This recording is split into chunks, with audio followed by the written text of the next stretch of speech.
Apple cider vinegar. You've seen it everywhere, right? It's all over the wellness world, talked about like it's some kind of miracle cure you can just whip up in your own kitchen. But how much of that is real and how much is just hype? Let's get into it. And this quote, wow, it just nails the vibe, doesn't it? This is how people talk about ACV. It's not just a salad dressing. It's seen as this powerful, must-have homemade health tool. But where did that idea even come from? To really get the hype, you have to go way, way back. See, vinegar isn't some new fad. It's ancient, and it has a pretty wild history. I mean, just look at this timeline. We're talking 5000 BC. The Babylonians are using it to preserve food. You got Hippocrates, the father of medicine, using it on wounds. And then you get into the legendary stuff. Hannibal supposedly using it to melt boulders to get his army through the Alps, and Cleopatra dissolving pearls in it for a love potion. So yeah, this deep, almost mythical history is what builds this idea of a timeless folk remedy. Flash forward to today, and that same story is still going, just with the modern do-it-yourself twist. It's the ultimate health hack, right? The promise is that for just a couple of bucks, you can brew this amazing health tonic right on your kitchen counter. Okay, so that's the story, that's the hype. But here's the million-dollar question. Does the actual scientific evidence back any of this up? Let's find out. And you know what? We're going to start with the most important thing first: safety. Because before anyone even thinks about using ACV as a health thing, there are some really serious risks you need to know about. First up, and this is a big one, potassium. See, ACV can actually lower your body's potassium levels. Now, if you're taking certain medications, things like diuretics, some heart meds, or even certain herbal laxatives, mixing them with ACV can be a really bad idea. That combination can lead to a condition called hypokalemia. And let me be clear, hypokalemia is no joke. It's when your potassium drops to a dangerously low level. We're talking symptoms that start with fatigue and cramping, but can get as serious as heart palpitations or even paralysis. This is a legitimate medical emergency. All right, red flag number 2, blood sugar.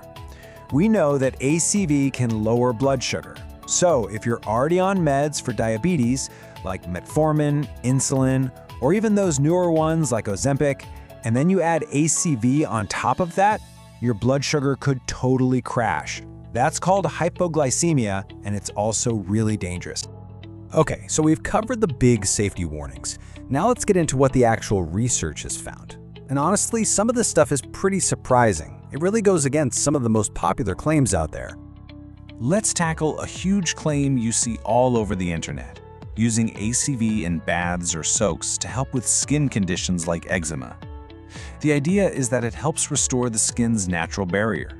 Well, a study in 2019 decided to put that to the test. They had people soak one arm in diluted ACV and the other in just plain water for 2 weeks. As you can see right here on the table, neither one actually did anything for the skin barrier. But the ACV arm, well, that came with a little something extra. And this quote from the study just lays it all out, plain and simple. Not only did the ACV soaks not help, they actually caused skin irritation in almost 73% of the people who tried it. So instead of soothing the skin, the science says it can actually make it worse. Now let's look at another really specific group. Some people with type 1 diabetes have a condition called gastroparesis. It just means their stomach empties food much more slowly than it should. So, a study looked at what happens when these exact patients have some ACV, and wow, the results were pretty dramatic. This chart shows you how fast the stomach empties. That bar on the left is the normal rate after a meal, about 27%. But look at the bar on the right.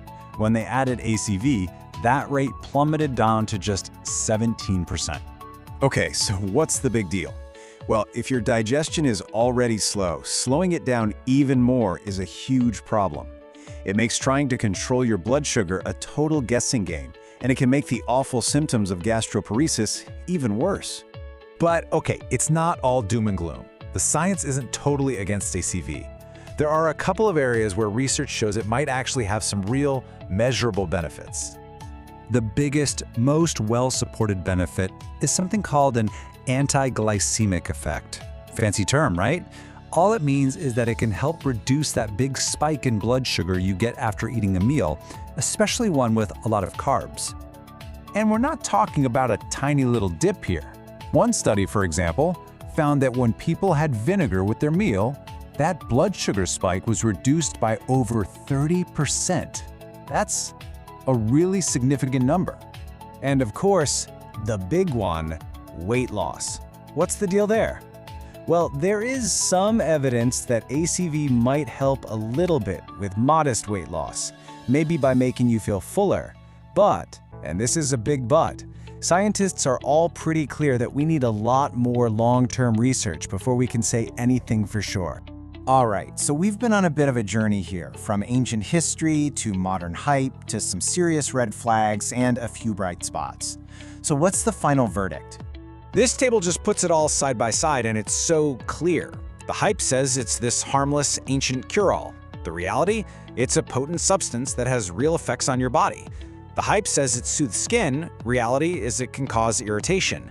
It's sold as an easy weight loss trick, but the reality is the effects seem small and need more study. And the most important one, the hype says it's great for everybody, but the reality is it can be downright dangerous if you're on certain medications. So look, if there is just one thing you remember from all of this, please let it be this. Apple cider vinegar is not a harmless folk remedy. It has real, powerful effects. That's why it is so important to talk to your doctor or pharmacist before you even think about using it, especially if you have any kind of health condition or take any medication at all.